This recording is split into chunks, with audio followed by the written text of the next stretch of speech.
जय श्री कृष्ण। राधे राधे। देखिए, आज फिर से गोपाल जी के चरणों में चैनल के माध्यम से आपको एक सुंदर सी कथा फिर से सुनाने जा रहे हैं।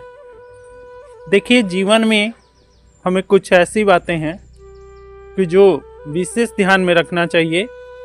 जैसे कि हमें अपने माता पिता की पूजा करनी चाहिए, हमें अपने गुरुजनों की सेवा करनी चाहिए, हमें अपने देश से प्रेम करना चाहिए और साथ ही में हमें एक इष्ट देव का चयन करना चाहिए। एक इष्ट देव का चयन इसलिए यहाँ पर कहा गया है कि इस कहानी का आधार भी इसी जगह पर स्थित है कि एक इष्ट की पूजा क्यों करनी चाहिए। तो आइए कथा में चलते हैं। कथा इस प्रकार है कि वृंदावन में एक मध्यम परिवार के पति पत्नी और उन पति के माता पिता, बच्चे, सब कुछ था। भगवान ने बहुत ही सुंदर उनको एक निवास स्थान दिया था और वह यमुना जी के तट पर रहते थे, जहाँ से गिरधर जी की यानी कि हमारे ब्रिजमोहन जी की मंदिर मात्र 500 गज की दूरी पर थे। और नित्य प्रति पति पत्नी घर के सभी सदस्य भगवान गिरधर की पूजा आराधना और भक्ति किया करते थे और रोज मंदिर में सुबह शाम भगवान जी की सेवा में उपस्थित रहते थे। इसके बाद भी जो पति देव थे वह नित्य प्रति खिन्न रहा करते थे। वह पत्नी से कभी अलग विषय पर कभी अलग विषय पर बात किया करते थे और वहीं उनकी पत्नी जो थी वह बहुत ही दृढ़ स्वभाव की थी और गिरधर जी की यानी हमारे कान्हा जी की बहुत आराधक थी और उनकी भक्ति पर पूर्ण रूप से विश्वास करती थी। पर इसी में वो जो पति थे जिनका नाम था धनी जो था वह पूजा तो करता था पर भगवान पर विश्वास उसे कम होता था। वह कभी कुछ करता था, कभी कुछ करता था, कभी अंधविश्वास वालों लोगों के पास जाता था, कभी ओझा गुनी के पास जाता था और तरह तरह की बातें करता था, कभी धन के विषय में, कभी दुख के विषय में। और वहीं पर उसकी पत्नी उससे नित्य प्रति समझाया करती थी कि देखिए, आप अपने भगवान पर विश्वास कीजिए, अपने गिरधर गोपाल पर विश्वास कीजिए, वो जो भी करते हैं सही करते हैं। और यहीं ये पति देव नित्य प्रति कोई ना कोई कहानी बनाकर उनको सुनाया करते थे कि देखो, आज भगवान ने हमारे संग ऐसा किया, भगवान ने हमें ये दुख दिया। एक दिन की बात हुई कि उन्होंने अपने आंगन में गौ माता पाल रखी थी। गौ माता की सेवा उनके घर के सभी सदस्य किया करते थे और नित्य प्रति भगवान की आराधना पूजा में जो फल चढ़ाते थे, एक फल उस गौ माता को भी खिलाते थे, जिससे गौ सेवा भी हो जाता था और गिरधर गोपाल जी की सेवा हो जाती थी। पतिदेव एक दिन थके हारे बेचारे आए अपने काम से। जब वह अपने काम से आए तो पत्नी पैर उनका दबाने लगी और बोली कि आज गौ माता हमारी बीमार हैं। तो वो बोले कि देखे, गिरधर गोपाल की हम रोज पूजा करते हैं, रोज उनकी आराधना करते हैं और थोड़े से में ही गुजारा करते हैं। भगवान को ऐसा भी नहीं होता कि भगवान को हमारे ऊपर तरस आ जाए, हमें धन दौलत अपार दें जिससे हमें कोई चीज़ की कमी ना हो। और साथ में अब बताओ कि गौ माता ने उनका क्या बिगाड़ा था, गौ माता काहे बीमार हो गई। अब पत्नी ने समझाया कि देखिए, मौसम ठंडा चल रहा है और हो सकता है कि गौ माता को ठंड लग गई हो और इसलिए गौ माता बीमार है। आप ऐसा कीजिए कि डॉक्टर को बुलाइए, गौ माता को दिखलाइए। वो गए तो सही, डॉक्टर को भी बुला कर लिया और गौ माता को दिखाया। गौ माता धीरे धीरे ठीक भी होने लगी, पर इनका मन अब यहाँ नहीं लगता था। एक इनका मित्र था और वह मित्र नित्य प्रति इनको अंधविश्वासों में भटकाता रहता था। उसने बताया कि आप ऐसा ना करो कि आप अयोध्या जाओ, वहाँ भगवान श्री राम की पूजा आराधना करो, और अगर 10-15 दिन आप रहकर वहाँ पूजा आराधना करोगे तो भगवान राम की आप पर अपार कृपा हो जाएगी, और मैं कहता हूँ कि आपके सभी दुख कलेश सभी खत्म हो जाएंगे। तो वो बोला, जो मित्र था धनी, वो बोला कि ठीक है, दोनों मित्र चलते हैं और वहीं पर अपना काम करेंगे। इस तरह करके दोनों ने प्लान बनाया और सुबह ही गाड़ी पकड़ के अयोध्या नगरी के तरफ निकल पड़े। अयोध्या में जाकर उन्होंने भगवान श्री राम मंदिर के पास वहीं पर एक किराए पर कमरा लिया और वहीं पर रहने लगे, और वहीं पर भगवान श्री राम की पूजा करने लगे और वहाँ पर टेम्पू चलाने लगे। दोनों मित्र मिलकर टेम्पू चलाते थे धीरे धीरे। वहीं जब 10 दिन उन्होंने नित्य प्रति भगवान श्री राम जी के मंदिर में जाकर उनकी पूजा आराधना करना आरंभ कर दिया, तो पुजारी जी पूछे कि आप कहाँ से आए हैं। वो बोले कि हम वृंदावन से आए हैं। और तो वो बोले कि वृंदावन में आपके बांके बिहारी जी हैं, क्या आपने कभी दर्शन किया है। धनी बोला कि मेरा घर ही वहीं पर है, हम लोग वहीं रहते हैं और नित्य प्रति गिरधर गोपाल जी की सेवा करते हैं। तो वो बोले कि गिरधर गोपाल जी की सेवा करते हैं, तो यहाँ क्या आप तीर्थ यात्रा करने आए हैं। बोले कि नहीं पंडित जी, ऐसे ऐसे बात है। पंडित जी ने भी समझाया कि देखो बेटा, सब चीज़ बदला जा सकता है, जैसे माता पिता को नहीं बदला जा सकता, वैसे अपने इष्ट को भी नहीं बदलना चाहिए।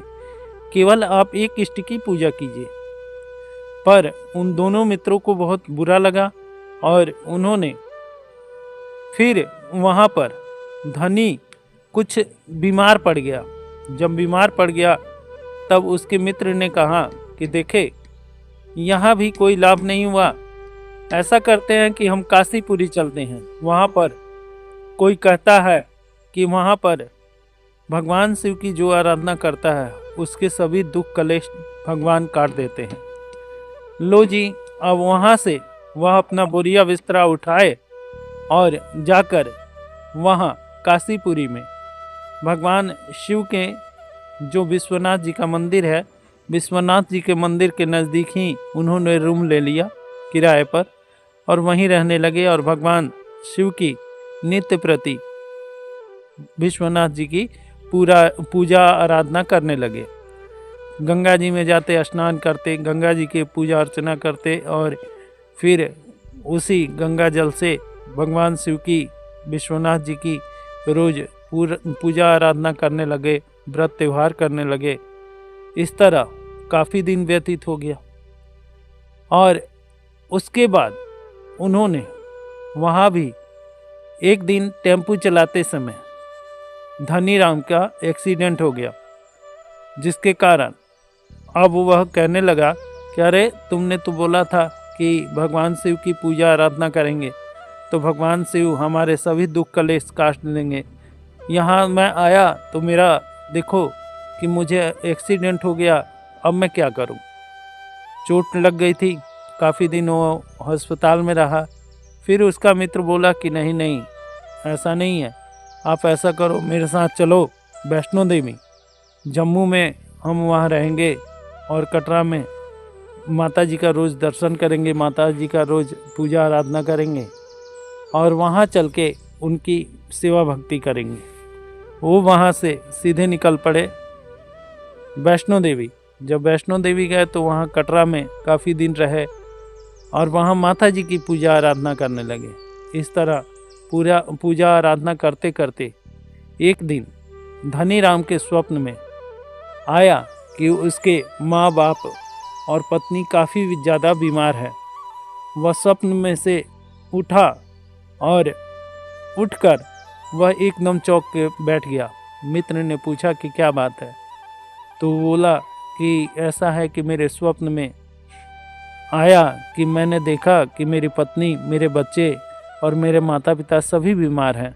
मुझे फिर से अपने घर जाना चाहिए। और यह कहकर उसने दूसरे ही दिन अपना वहाँ से बोरिया बिस्तरा बांध दिया और सीधे पहुँच गया वृंदावन। जब वृंदावन पहुँचा, उसकी पत्नी ने देखा, वो अति प्रसन्न हुई। माता पिता ने देखा, वह बहुत प्रसन्न हुए।